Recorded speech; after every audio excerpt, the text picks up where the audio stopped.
маман осы турасында өзінің пікірін білдірсе. Не білдіреді, олардың өздерінде проблема тұр ғой, түрлерінде тұр ғой. Рұқсат болса, маманның пікіріне құлақ түрейік. Иә, қайырлы кеш, қымбатты көрермен, қайырлы кеш жүргізуші, қайырлы кеш Төмпешкүл ханым, қайырлы кеш Құдыш мырза. Мынау енді, мен ойлаймын, негізі мынау әйел деген өте нәзік жандылар ғой. Бұл кісілерді қорғау керек, алақанда аялап ұстау керек, Құдыш мырза. Не ғой? Әйелді ұрмау керек дейсіз ба? Ұрмау керек. Жоқ, жерде мен ғой таяқ жеп отқан. Енді дұрыс қараңыздар, сіздердің отбасыларыңызда, сіздердің орындарыңыз ауысып кеткен болып тұр ғой енді.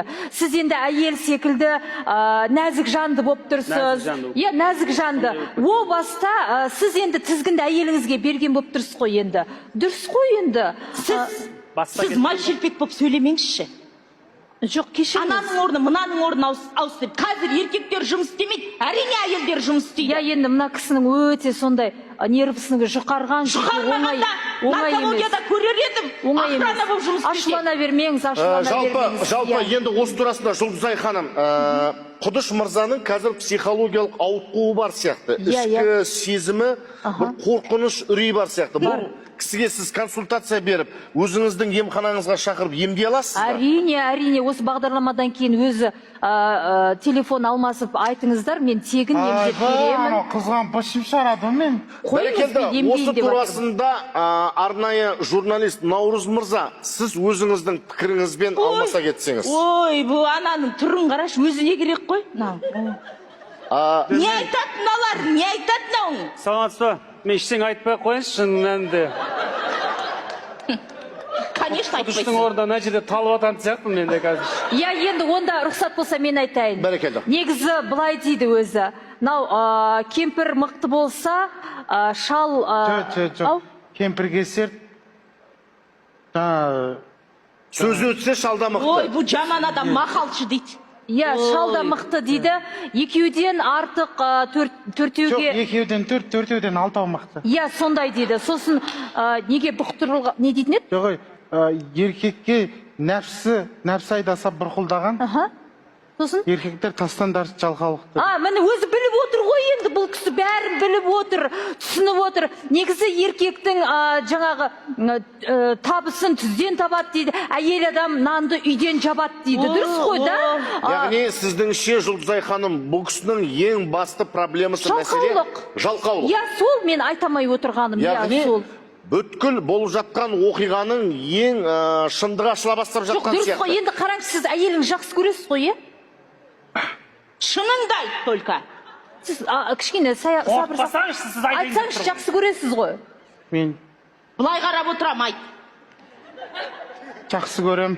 Е? Міне көрдіңіз ғой, Төмпешкүл ханым, сіз енді күйеуіңіз жақсы көресіз бе? Бұның негізімен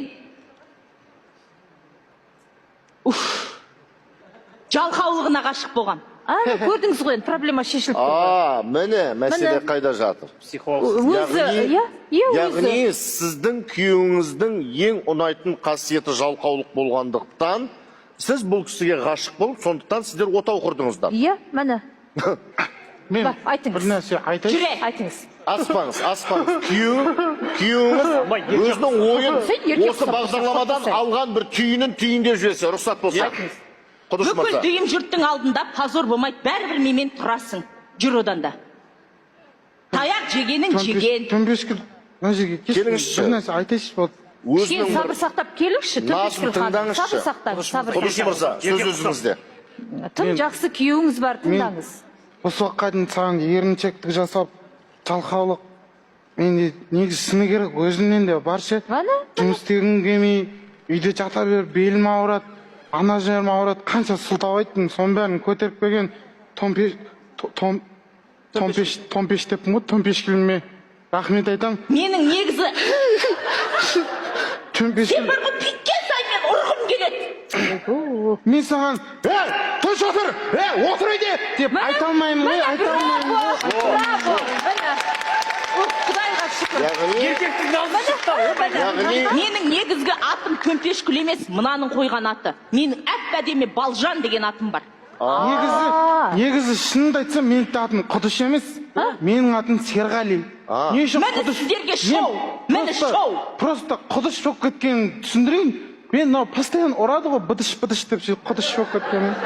Тамаша. Ендігі кезекте екеуіңнің араларыңызда түсіністік пайда болады. Деп ойлаймын. Ұлы сезім махаббаттың арқасында сіздер кез келген қиындықты жеңе білесіздер. Құрмет қошеметтеріңіз студиядан шығарып салсақ.